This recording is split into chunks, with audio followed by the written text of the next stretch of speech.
오늘 하루도 또 월요일 한 주간 또 시작하는 이 첫걸음에 하나님께서 여러분들을 지키시고 보호하시고 은혜와 평강 주시기를 원합니다. 오늘 시편 5편 말씀 나누기 원합니다. 이 시편은 미국에서 이 기독교 한 출판사에서 이제 여론조사를 했는데 과연 사람들이 크리스찬들이 어떤 성경책을 가장 많이 읽을까? 답이 뭐겠습니까? 지금 하고 있죠? 시편을 가장 많이 읽었다고 이야기합니다. 그리고 신약 성경에서도 이 시편이 가장 많이 인용된 구약 본문으로 나와 있죠. 시편, 이사야, 신명기 이렇게 많이 인용이 되고 있습니다. 이처럼 이 시편은 그리스도인들에게, 믿는 자들에게, 성도들에게 너무나 애송되고 또 애독되는 그런 말씀이죠. 시편의 영향력의 비결이 어디 있을까요? 이 깔뱅의 말처럼 영혼의 해부학이다.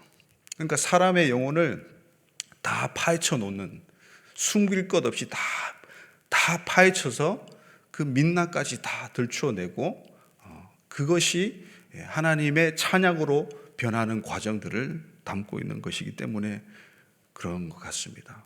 인생의 희노애락이 다 담겨 있는 그런 책이 바로 시편이죠.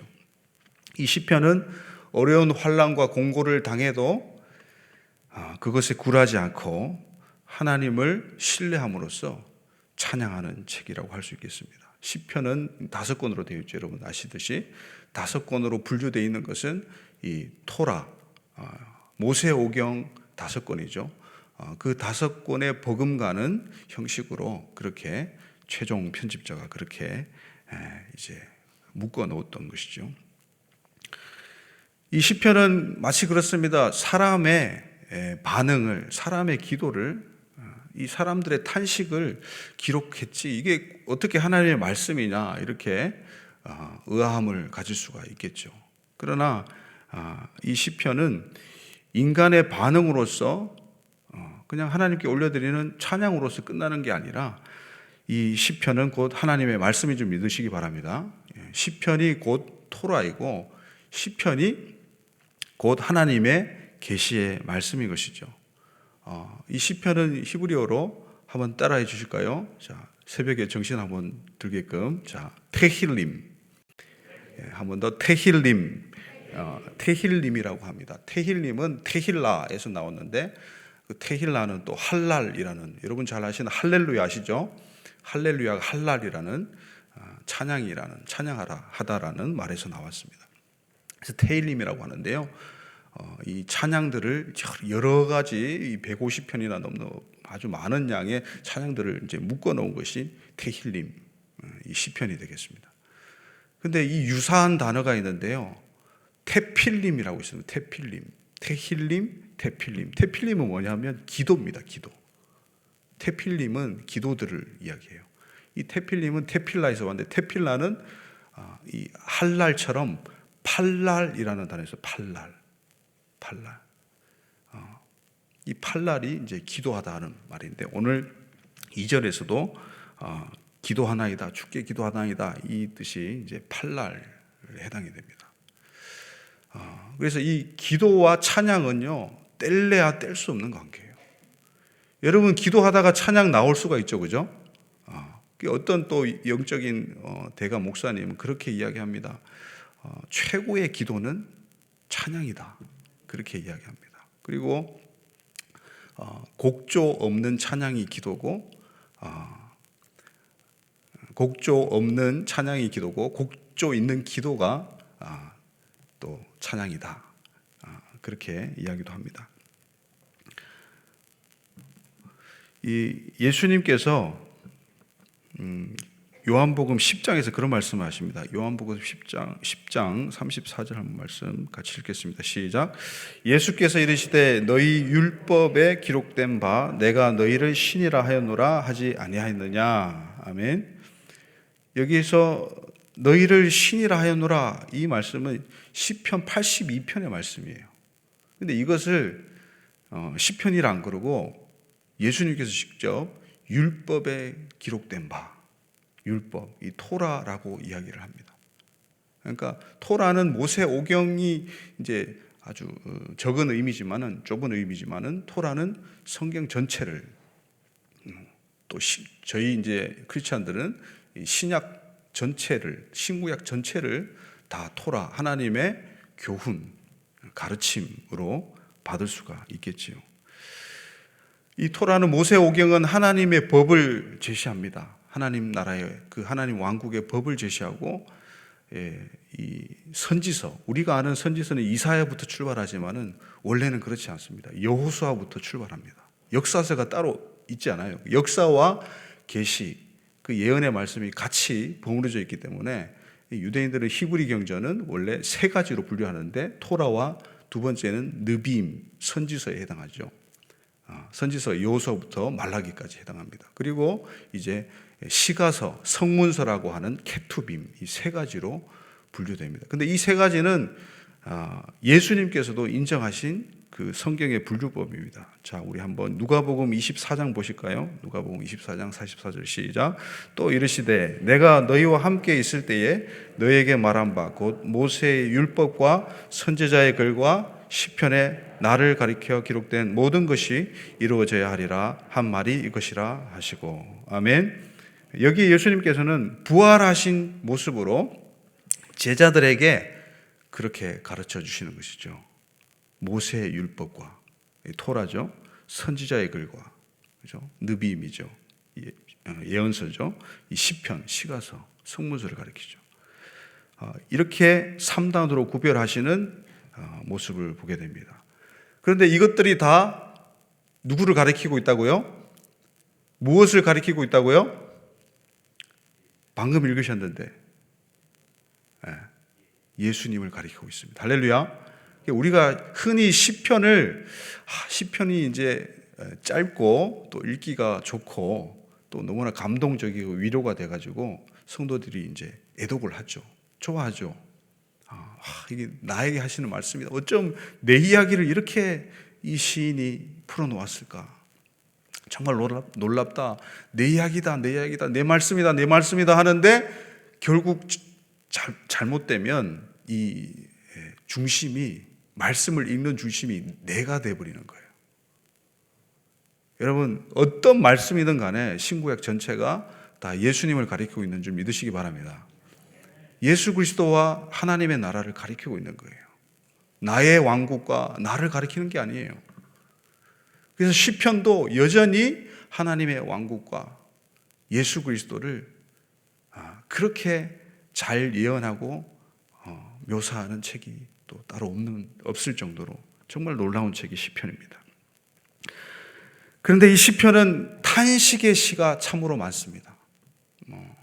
1권, 5권 중에 1권에 해당하는 1편부터 41편까지가 1권인데요. 그 1권에 거의 반절 넘게가 탄식하는 시로 이루어져 있어요.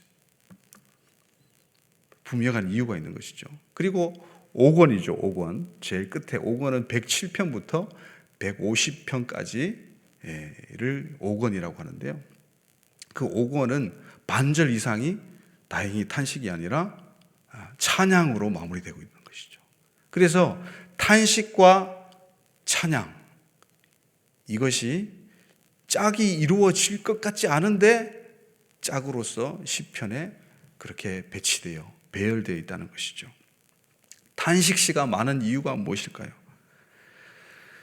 탄식의 상황에서 마음의 변화를 받아서 하나님의 뜻을 행하도록 촉구하기 위해서인 줄 믿습니다.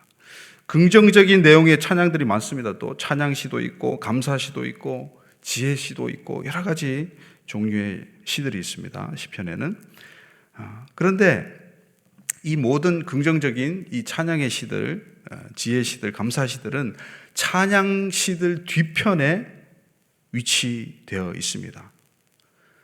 탄식에 대한 응답으로서의 찬양, 한번 따라해 주실까요? 탄식에 대한 응답으로서의 찬양. 이것이 이제 시편으로 볼 수가 있겠습니다. 유명한 설교의 대가시죠. 박영선 목사님. 그분은 그렇게 시편을 한마디로 정의하는데요. 시편에는 찬송으로 가기 위해서 얼마나 많은 비명, 곧 탄식이죠. 이 얼마나 많은 비명이 있어야 하는가가 구구절절히 공평하게 기록되어 있다라고 이야기합니다. 여러분, 탄식은 성도들의 운명입니다. 할렐루야. 네. 여러분, 새벽에 탄식하시기 바랍니다. 할렐루야. 네. 이 탄식은 입으로 터져 나오는 거예요. 테힐림과 테필라는 결국 공통점이 다른 글자가 뭐냐 하면 이 페와 헤인데, 이것은 입을 여는 걸 이야기해요. 호흡을 하는 걸 이야기해요. 입을 열고 호흡을 하는데 이것이 우리의 찬양과 기도라는 말이죠. 그런데 제가 일전에 이제 새벽 설교 가운데 광야는 성도의 운명이다라는 말을 했었는데요. 이 광야에서 탄식이 가장 많이 터져 나옵니다. 광야의 삶, 척박한 삶 속에서 그 시험과 환난 가운데서 탄식이 터져 나오게 되는 게 당연지사이죠. 그래서 이 광야에서 탄식이 가장 많이 터져 나오기 때문에 탄식은 이 성도들의 운명일 수밖에 없다는 것이죠. 왜냐하면 탄식하는 그 자들에게는 자신의 한계가 분명합니다. 자신의 한계에 막닥뜨리게 되고 자신의 한계를 아는 것이죠. 맞습니다. 신앙은 하나님의 크심을 알고 나의 작음을 아는 것이 신앙인 줄 믿습니다. 그것을 깨닫게 하시는 거예요. 광야의 삶 속에서, 우리의 삶 속에서 그것을 깨닫게 하시는 거예요. 그래서 내가 할 수 없는 게 너무 많구나. 나의 힘, 나의 뜻대로 되는 게 아니구나. 나를 도와줄 수 있는 어떤 그런 존재로부터 내가 도움을 받아서 되는 게 아니구나. 하나님을 찾게 되는 것이죠. 그런데 이 탄식할 수 밖에 없는 이 상황이 끝이 나서 찬양을 부르는 게 아니에요. 시편을 가만히 보면 탄식하는 상황이 완전히 종료되어서 완전히 문제가 다 해결되어서 할렐루야 하면서 그렇게 찬양하는 시들은 그렇게 많지 않아요.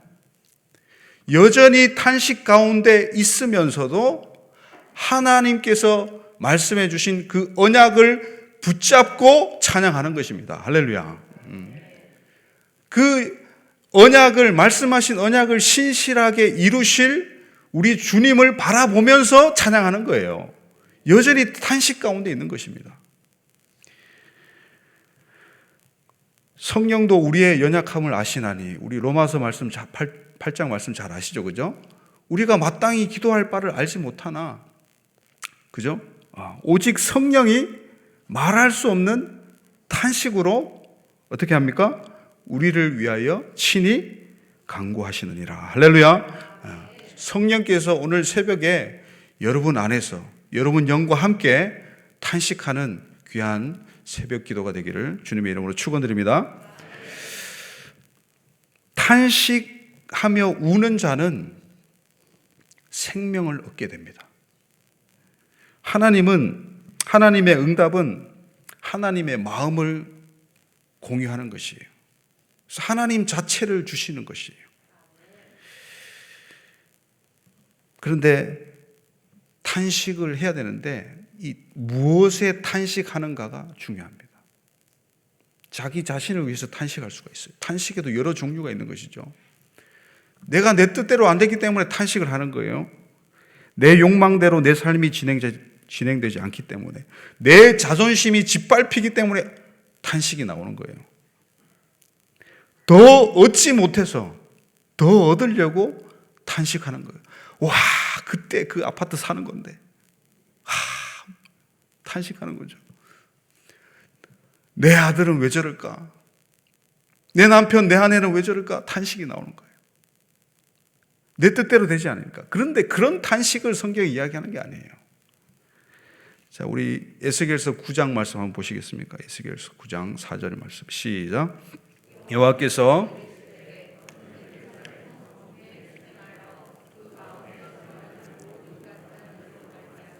탄식하며 우는 자의 이마에 표를 그리라 하시고, 이 에스겔 선지자가요, 이제 하나님의 놀라우신 계시가 성령으로부터 임하게 되는데, 성령께서 이 에스겔 선지자를 팍 집어 올려가지고, 이 에스겔 선지자는 지금 바벨론에 있어요. 잡혀가서 포로된 상황에서.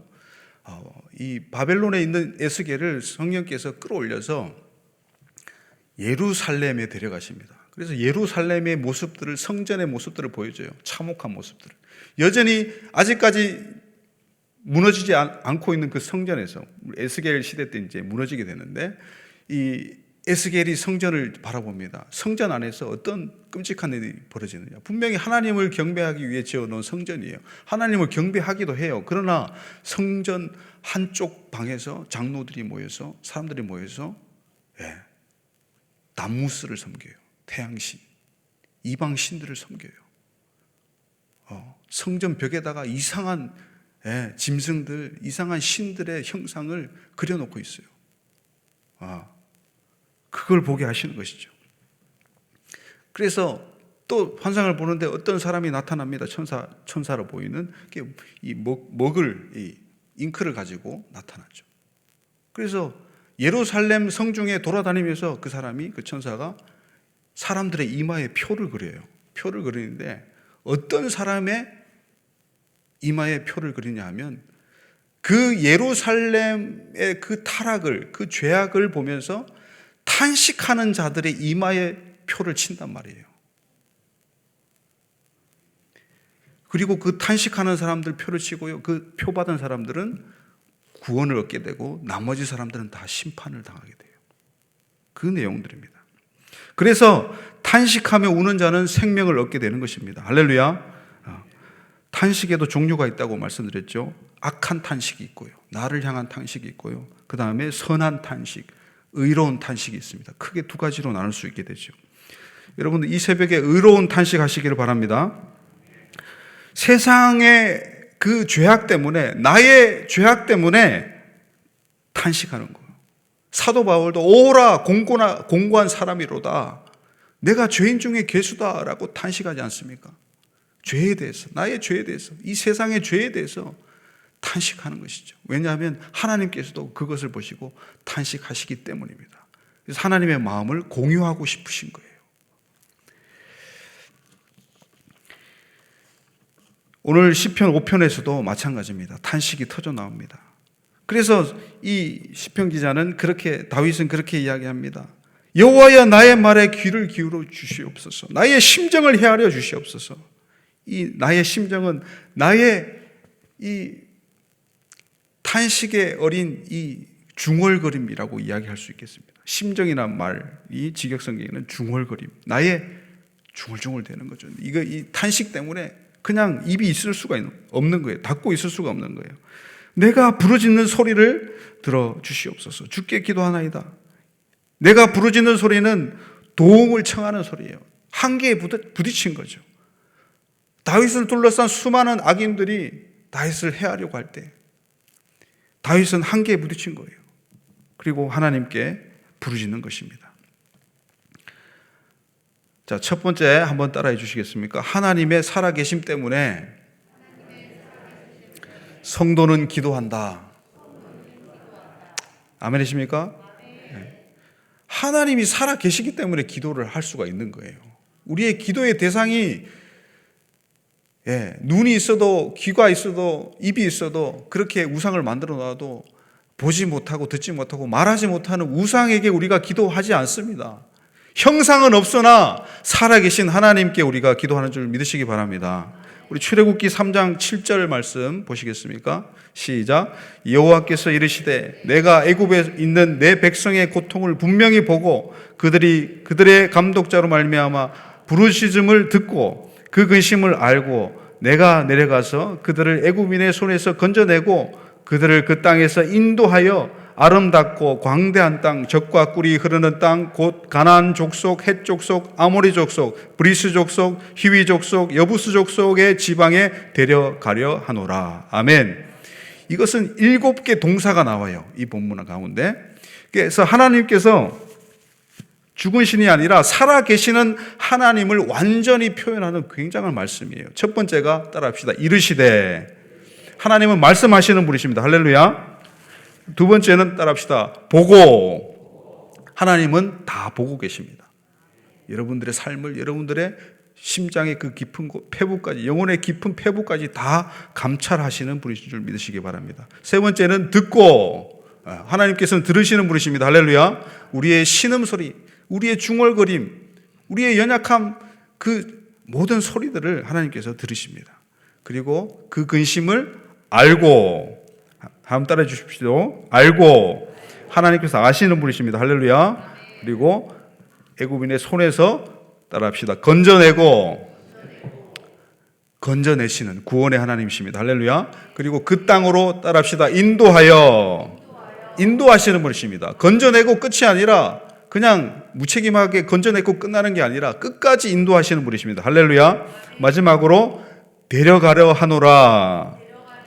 우리를 저 본향으로, 천국으로 데려가시는 분이 우리 하나님이신 줄 믿으시기 바랍니다. 이 살아계신 하나님의 7가지 동사, 얼마나 하나님의 살아계심을 잘 표현하고 있습니까? 두 번째 한번 따라해 주실까요? 하나님의 선하심 때문에 성도는 악을 미워해야 한다. 악인들은 반드시 심판받습니다. 하나님께서는 악을 그냥 두지 않으세요. 하나님께서 정해놓으신 어느 시점까지, 그 심판의 때까지 하나님은 참고 계시는 거예요. 의인들이 악인들에게 쓰러지더라도 하나님은 탄식하시면서 참으시는 거예요. 그 심판 때까지. 하나님께서 미워하시고 싫어하시는 것이 연일 7가지라고 우리 잠언에 기록되어 있죠. 잠언 6장 말씀입니다. 잠언 6장 16절 19절 말씀 시작. 여호와께서 미워하시는 것 곧 그의 마음에 싫어하는 것이 7가지니 곧 교만한 눈과 거짓된 혀와 무지한 자의 피를 흘리는 손과 악한 계교를 꾀하는 마음과 빨리 악으로 달려가는 발과 거짓을 말하는 망령된 증인과 및 형제 사이를 이간하는 자이니라. 아멘. 여러분, 우리는 이 말씀 반대로 행하면 될 줄 믿습니다. 교만한 눈 대신에 겸손한 눈을 가지시기 바랍니다. 거짓된 혀 대신에 진실된 혀. 그리고 무지한 자를 피를 흘리는 손이 아니라 남들을 살려주는 손. 그리고 악한 계교를 꾀하는 마음이 아니라 선을 이루려는 마음. 그리고 악을 향하여 빨리 달려가는 발이 아니라 선한 곳으로, 생명이 있는 곳으로 달려가는 발걸음들 되시기를 축복합니다. 거짓을 말하는 망령된 증인이 아니라 참말을 하는 신실한 증인으로, 형제 사이를 이간하는 자가 아니라 형제를 하나 되게 하는 자, 그 자들이 바로 저와 여러분들이 되기를 예수님의 이름으로 축원드립니다. 그 형제라는 말은, 아흐라는 말은요, 하나의 생명을 이야기해요. 하나의 생명. 형제가 따로 있는데 따로 있지 않고 하나다는 거예요. 원래는 하나였다는 거예요. 자, 세 번째입니다. 세 번째는 우리 5장 7절 말씀, 5장 7절 말씀 한번 보시겠습니까? 제일 중요한 말씀입니다. 시작. 오직 나는 주의 풍성한 사랑을 힘입어 주의 집에 들어가 주를 경외함으로 성전을 향하여 예배하리이다. 아멘. 주의 풍성한 사랑, 이것은 당신의 크신 인애, 그 헤세드 안에서 라는 뜻이 됩니다. 한번 세 번째 같이 따라해 주실까요? 하나님을 경외함 때문에 성도는 예배한다. 아멘이십니까? 예, 주님을 경외하는 자는 5장 5편 11절 12절에 그 주님을 경외하고 예배하는 자들의 보상이 나와 있습니다. 바로 의인의 기쁨과 즐거움이 그 보상으로 주어집니다. 할렐루야. 우리 이 경외라는 말은요, 우리가 오해하기 쉬워요. 좀 어려운 말로 우리가 다가오는데 두려움이라고 우리가 알고 있죠. 자, 창세기 22장 12절 한번 보시겠습니까? 처음으로 성경 가운데 경외라는 단어가 나오는 본문입니다. 시작. 사자가 이르시되 그 아이에게 네 손을 대지 말라. 그에게 아무 일도 하지 말라. 네가 내 아들 내 독자까지 내게 아끼지 아니하였으니 내가 이제야 네가 하나님을 경외하는 줄 아노라. 아브라함에게 말씀하신 그 유명한 아들 이삭 번제 사건이 있는 창세기 22장에서 이 경외라는 말이 나온다는 것이죠. 이 경외는 야레라는 말인데 본질이 두려움이라는 뜻이 아니에요. 그 뿌리는 바로 나타나서 바라보는 것을 의미합니다. 르에라는 말에서 나왔어요. 그래서 모리아 산에서 보여주신 그 아들의 희생제사, 그것이 2000년 후에 골고다 십자가에서 그대로 재현될 것을 바로 계시하시고 계셨던 것이죠. 여기에서 이제 여호와 이레가 나오는데 여호와 예라예라는 말이에요. 그것이 뭐 여호와께서 준비하시리라, 순양을 아들 대신에 준비하시리라 그렇게 알고 있는데, 사실은 그것보다는 그 여호와의 산에서 나타나리라, 보여지리라 이 말이에요. 뭐가 보여집니까? 이삭, 그 아들 대신에 죽을 대속물인 그 어린 양, 그 순양으로서의 예수 그리스도, 그분께서 모리아산, 그 예루살렘 한복판에서 십자가에서 피 흘리고 돌아가실 것을 계시하고 계신다는 거예요. 그래서 예수님께서 성육신으로 나타나시고 십자가상에서 그게 보여지는 거예요. 그것을 여호와 이레라고 합니다. 그래서 여호와를 경외한다는 것은요, 아브라함처럼 아브라함에게서 우리가 배울 수가 있어요. 나의 가장 귀한 것보다 더 하나님을 귀하게 여기는 태도, 그것이 경외함입니다. 나의 가장 사랑하는 것보다 더 하나님을 사랑하는 것, 그 사랑하는 마음과 표현이 경외함으로 승화되면서 예배까지 이어지는 것입니다. 그래서 예배는 하나님을 경외함 없이는 될 수가 없어요. 내가 가장 갈망하는 것이 다름 아닌 하나님이 되시기를 예수님으로 축원드립니다. 그런 하나님을 경외하는 자들에게 하나님이 나타나십니다. 하나님 자신을 계시하세요. 하나님을 닮게 하시는 거예요. 하나님을 경외하는 자들에게. 할렐루야. 그리고 그 경외하는 자들은 마침내 하나님을 보게 될 줄 믿습니다. 탄식에서 찬양으로 무게중심이 옮겨가는 이 시편, 그 시편의 중심, 터닝 포인트가 되는 것이 바로 시편 73편의 말씀이에요. 그 시편 73편에 해답이 있습니다. 어떻게 탄식에서 찬양으로 바로 바뀔 수가 있는가? 우리 시편 73편 17절 말씀 마지막으로 읽겠습니다. 시작. 하나님의 성소에 들어갈 때야 그들의 종말을 내가 깨달았나이다. 아멘. 악인들의 형통에 의해서 이 의인인 시편 기자는 탄식합니다. 도대체 왜 이런 일이 일어나는가? 악인들이 어째서 형통함을 입고 의인들이 이렇게 환난과 핍박을 당하는가? 도무지 알 수 없는 이 신정론이라 그러죠. 하나님이 진짜 살아계신가? 하나님은 정의로우신가? 도무지 알 수 없는 이 부분에서 시편 기자는 깨닫게 됩니다. 어디에서요?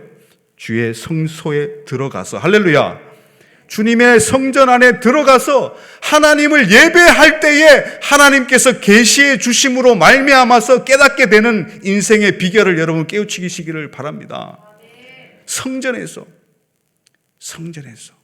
하나님을 예배할 때 마침내 탄식의 의미를, 인생의 의미를, 왜 인생 가운데 이렇게 의인들이 공고받고 핍박받는가?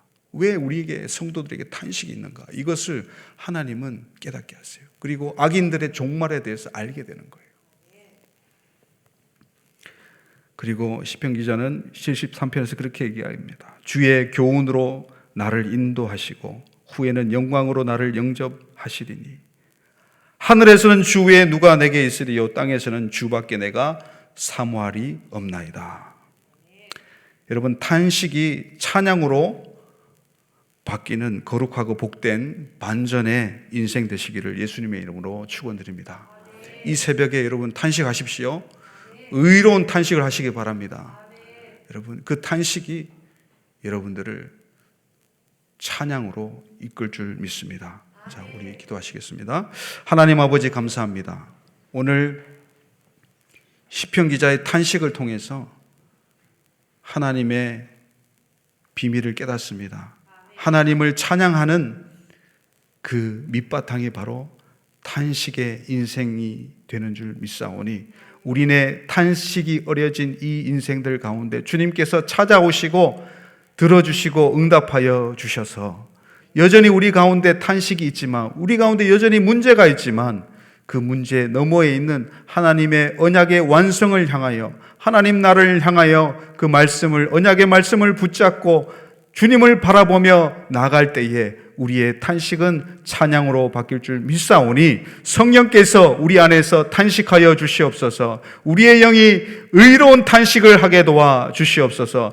주님을 경외하는 탄식자들이 되게 하여 주시옵소서. 그래서 마침내는 탄식이 찬양으로 바뀌어지는 놀라운 반전의 거룩한 역사가 오늘 새벽부터 일어나게 역사하여 주시옵소서. 감사하고 예수님의 이름으로 기도드리옵나이다. 아멘. 주여, 주여, 주여. 하나님, 우리가 탄식함으로 나아가기 원합니다. 하나님, 의로운 탄식을 하게 도와주시옵소서. 주님을 경외함으로 주님의 성전 안에 들어가서 주님 그 비밀을 깨닫는 자들 되게 하여 주시옵소서. 주님을 예배할 때에, 말씀을 붙잡을 때에 아버지 그 비결이, 그 비밀이 깨달아지는 줄 믿사오니 하나님, 탄식 가운데 있는 비밀의 경륜을 깨닫게 하여 주시옵소서.